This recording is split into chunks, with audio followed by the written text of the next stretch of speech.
আজকের পর্বে রান্না করে দেখাচ্ছি ঈদ স্পেশাল রেস্টুরেন্ট স্টাইল তেহারি। রান্না করা খুবই সহজ, বাট আপনি যদি এভাবে রান্না করেন আর কাউকে খাওয়ান, সে বুঝতেই পারবে না যে বাসায় আপনি এই তেহারিটা রান্না করেছেন। যে কেউ খাওয়ার পর মনে করবে যে আপনি রেস্টুরেন্ট থেকে এই তেহারিটা অর্ডার করেছেন। তেহারি রান্নার জন্য প্রথমে প্যানে নিয়ে নিচ্ছি সরিষার তেল। 1 কেজি মাংসের তেহারি রান্না করতে 1 কাপ সরিষার তেল লাগবে। প্রথমে 2টো তেজপাতা দিলাম, এরপর দিয়ে দিচ্ছি 2 মুঠ পরিমাণ পেঁয়াজ কুচি, আর দিয়ে দিচ্ছি গরম মশলা। গরম মশলার মধ্যে রয়েছে কালো এলাচ, সাদা এলাচ, লং, সাদা কালো গোলমরিচ এবং 2 টুকরা দালচিনি। আর সাদা এবং কালো এলাচ আমি এটা থেতো করে অ্যাড করলাম, এতে করে সুঘ্রাণ দ্রুত বের হবে।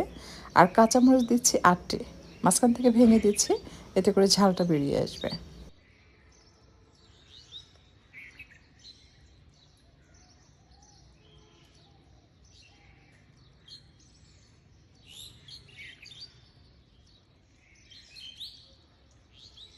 পেঁয়াজ বেশ কিছুক্ষণ তেলে ভাজার পর যখন পেঁয়াজের কালারটা চেঞ্জ হয়ে সেদ্ধ হওয়ার মতো লুক চলে আসবে, সেই পর্যায়ে অ্যাড করতে হবে আদা রসুন বাটা। আমি এখানে আদা রসুন বাটা অ্যাড করছি 3 টেবিল চামচ। এরপর কিছুক্ষণ একটু ভেজে নিচ্ছি। অনেক সময় ধরে মশলা কষানোর কোনো প্রয়োজন নেই, জাস্ট এটাকে মিক্স করতে যতটুকু সময় লাগে। মিক্স করা হয়ে গেলে অ্যাড করে দিচ্ছি গরুর মাংস 1 কেজি, হাড় চর্বি সহ নিয়েছে। আজকে রান্নায় ব্যবহার করছি বম্বে প্রিমিয়াম গুঁড়া মশলা। এই মশলার বিশেষত্ব হলো যে কোনো রান্নায় অন্য মশলার তুলনায় অর্ধেক মশলা দিলেই রান্নায় ভালো স্বাদ এবং ঘ্রাণ পাওয়া যায়। প্রথমে দিয়ে দিয়েছি ধনিয়ার গুঁড়া 1 চা চামচ, আর এই পর্যায়ে দিয়ে দিলাম জিরার গুঁড়া 1 চা চামচ এবং সেই সাথে দিয়ে দিচ্ছি মরিচের গুঁড়া, এটা 1/2 চা চামচ পরিমাণ দিচ্ছে। যদি অন্য কোনো গুঁড়া মশলা হয় তাহলে এর দ্বিগুণ দিতে হবে। যদি রেস্টুরেন্টের স্বাদের তেহারি রান্না করতে চান, এই গুঁড়া মশলাগুলো কিন্তু আপনাকে অবশ্যই ব্যবহার করতে হবে, এতে করে আপনি রেস্টুরেন্টের যে প্রপার স্বাদ সেটা পাবেন। তো আমি 2 চা চামচ গরম মশলা গুঁড়া এবং হাফ কাপের একটু বেশি হবে টক দই অ্যাড করছি, আর সেই সাথে স্বাদ মতো লবণ দিয়ে এটাকে মিক্স করব। এটা মশলার সাথে বেশি সময় ধরে কষানোর প্রয়োজন হয় না, জাস্ট মিক্স করতে যতটুকু সময় লাগে ততটুকু সময় নিয়ে আপনি এটাকে মিক্স করবেন।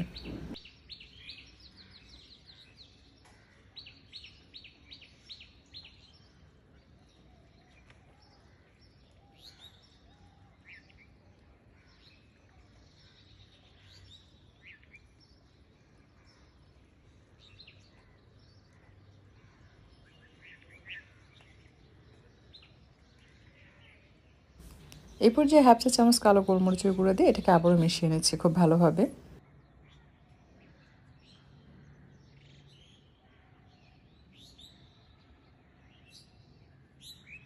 মশলার সাথে মাংস ভালোভাবে মিক্স করা হয়ে গেলে অ্যাড করতে হবে পানি। পরিমাণ মতো পানি দিতে হবে, খুব বেশি পানি দেওয়ার দরকার নেই, কারণ মাংস থেকে পানি ছাড়বে। এই পানিতেই মাংসটা খুব সুন্দরভাবে সেদ্ধ হবে। এই পর্যায়ে সুঘ্রাণের জন্য দিয়ে দিচ্ছি কেওড়া জল 1.5 চা চামচ। আপনার চাইলে বলক আসার পরও দিতে পারেন, অথবা চুলা থেকে নামানোর 10 মিনিট আগেও কিন্তু কেওড়া জল দেওয়া যায়, এতে করে তেহারির যে সুঘ্রাণ সেটা পুরো বাসায় ছড়িয়ে পড়ে। আর এটা আমি ঘড়ি ধরে রান্না করেছি আপনার 1 ঘন্টা 10 মিনিটের মতো। প্রথমে হাই ফ্লেমে রেখেছিলাম, বলক আসার পর হালকা আঁচে বসিয়ে রেখেছি, মাঝে মাঝে নেড়ে চেড়ে দিয়েছে।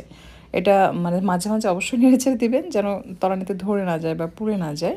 আর যখন দেখবেন যে তেল থেকে মাংসটা সেপারেট হয়ে গিয়েছে, মশলা তেল আলাদা হয়েছে, ঠিক সেই পর্যায়ে তেল মশলা সহ মাংস উঠিয়ে নেবেন। যদি মনে করেন যে এই হাঁড়িতে আপনি রাইসটাকে কষাতে চাচ্ছেন, তাহলে শুধু মাংস উঠিয়ে নেবেন। এই যে তেল মশলা, এটার মধ্যে চাল দিয়ে জাস্ট মিক্স করে আপনার ফুটন্ত পানি দিয়ে তেহারি রান্না করে ফেলতে পারবেন। আসলে একটা তেহারি বিভিন্নভাবে রান্না করা যায়। আমি যেটা করছি যে অল্প তেল মশলা ছিল, সেটার মধ্যে পানি দিয়েছি, দিয়ে আমি সামান্য আদা রসুন বাটা, সামান্য পেঁয়াজ, আর দিয়ে দিচ্ছি আপনার লেবুর রস। লেবুর রসটা অবশ্যই দিবেন, এতে করে রাইস ঝরঝরে হবে এবং ধপধপে সাদা হয়। আর দিয়ে দিচ্ছি কালো গোলমরিচের গুঁড়া। স্বাদ বৃদ্ধির জন্য আপনি চাইলে কিন্তু এখানে টেস্টিং সল্ট অ্যাড করতে পারেন। আর সাদা লবণ দিয়ে দিলাম 1 টেবিল চামচ। 2টো কাঁচামরিচ দিয়েছি। রেস্টুরেন্টে সাধারণত টেস্টিং সল্ট ব্যবহার করা হয়, এতে করে টেস্টটা বেশি ভালো আসে। খুব ভালোভাবে বলক আসার পর আমি দিয়ে দিচ্ছি চাল। এই পোলার চাল আমি আধা ঘন্টা পানিতে ভিজিয়ে রেখেছিলাম। প্রথমে খুব ভালোভাবে ওয়াশ করেছি, এরপর আধা ঘন্টার মতো ভিজিয়ে রেখে পানি ঝরিয়ে সেটা অ্যাড করেছি। এখানে চাল আছে আপনার 750 গ্রাম। 1 কেজি মাংসের জন্য 750 গ্রাম পর্যন্ত চাল অ্যাড করা যায়, অথবা হাফ কেজি। আসলে হাফ কেজি চাল অ্যাড করলে যেটা হয় যে আপনার মাংসের পরিমাণ বেশি হয়, রাইসের পরিমাণটা কম হয়। তো 750 গ্রাম দিলে মনে হয় যে সব কিছু ঠিকঠাক। বেশ কিছুক্ষণ রান্না করার পর যখন এরকম পানি পানি থাকবে, সেই পর্যায়ে মাংস দিতে হবে, তাহলে তেহারির যে প্রপার স্বাদ সেটা কিন্তু পাওয়া যায়। আমি একটা বিষয় খেয়াল করেছি যে তেহারি এবং বিরিয়ানির মধ্যে তফাৎটা কোথায়? এই যে পানি এটা যদি শুকিয়ে গিয়ে মানে যখন দেখবেন দমে বসাবেন ওই পর্যায়ে গিয়ে যদি উপরে মাংস দিয়ে দেন যে পানিটা নেই, সেই পর্যায়ে মাংস দিলে আবার এটা স্বাদটা বিরিয়ানি আসে। আবার যখন এই পর্যায়ে আপনি মাংস অ্যাড করবেন তখন আবার তেহারির স্বাদ পাওয়া যায়। তো আপনারা রান্না করলে কিন্তু বুঝতে পারবেন। একবার এভাবে করে দেখতে পারেন যে একই রেসিপি দুইভাবে তৈরি করলে আসলে কি ডিফারেন্ট ডিফারেন্ট স্বাদ পাওয়া যায় কিনা। আমি এই পর্যায়ে কিন্তু দিয়ে দিলাম কাঁচামরিচ, কিশমিশ আর কেওড়া জল অবশ্যই মাংসের উপর দিয়ে একটু দিবেন। এতে করে মাংস খেতে খুব ভালো লাগে। এটা আসলে অনেকেই পছন্দ করে না, বাট পার্সোনালি আমার কাছে ভালো লাগে। আমি 2 চা-চামচের মতো দিয়েছি, এরপর ঢাকনা দিয়ে ঢেকে দিলাম। আর যেহেতু এটা গ্রেভির সাথে মিক্স হয়েছে, তো মানে কিছুক্ষণ পর পর নেড়ে চেড়ে দিতে হবে, তা না হলে কিন্তু তলানিতে ধরে যায় বা লেগে যায়। যদি ননস্টিক প্যান হয় সেক্ষেত্রে বিষয়টা আলাদা, বাট এ ধরনের প্যান ইউজ করলে কিন্তু আপনাকে কিছুক্ষণ পর পর নেড়ে চেড়ে দিতে হবে। তা না হলে দেখবেন নিচে থেকে পুড়ে যাবে, তখন আবার কিন্তু স্বাদটা নষ্ট হয়ে যাবে। দেখুন এটা কিন্তু নিচে থেকে লাগতে শুরু করেছে, তাই আমি খুব ভালোভাবে এটাকে মিক্স করে নিচ্ছি।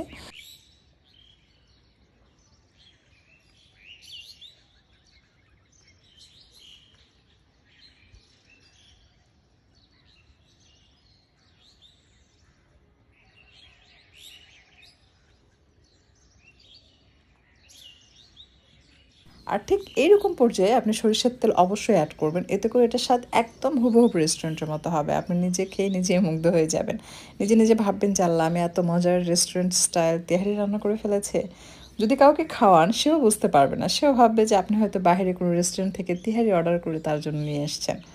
তো আপনারা চাইলে কিন্তু ঈদের মাংস দিয়ে এটা ট্রাই করতে পারেন, বা বাসায় হঠাৎ মেহমান আসছে ঝটপট বিরিয়ানি বা তেহারি রান্না করতে চাচ্ছেন, এটা ফলো করে দেখতে পারেন। দেখবেন স্বাদ ফাটাফাটি হবে, পাশাপাশি বিনা কষ্টে একটা রান্না বলতে পারেন। আমার কাছে তো ডাল ভাতের মতো সহজ মনে হয়, তাই যখনই আমার বিরিয়ানি খেতে ইচ্ছে করে আমি বিরিয়ানি বা অন্য কোনো কিছুতে না গিয়ে তেহারি অপশনটা চুজ করি, কারণ এটা আমার কাছে সবচাইতে সহজ মনে হয়। এছাড়া বাসায় গেস্ট আসলেও আমি এটা ঝটপট বানিয়ে দিতে পারি। তো আজ পর্যন্ত যাকে রান্না করে খাইয়েছি সবাই বলে যে ওয়াও আপনার তেহারিটা অনেক মজা হয়। আর আমার পরিবারের সবাই খুব পছন্দ করে এই তেহারিটা। সো আমার রান্নাটা হয়ে গেছে, দেখতে পাচ্ছেন আপনাদের সাথে কথা বলতে বলতে আমার রান্না কমপ্লিট। এখন যেটা করব এটা আবার একবার খুব ভালোভাবে মিক্স করে নিচ্ছি, নিয়ে এটাকে সুন্দরভাবে চেপে চেপে সেট করে ঢাকনা দিয়ে ঢেকে মিনিট 5 দমে রেখে এরপর চুলা বন্ধ করে দিয়ে আরও 10 মিনিট রেখে দেবো।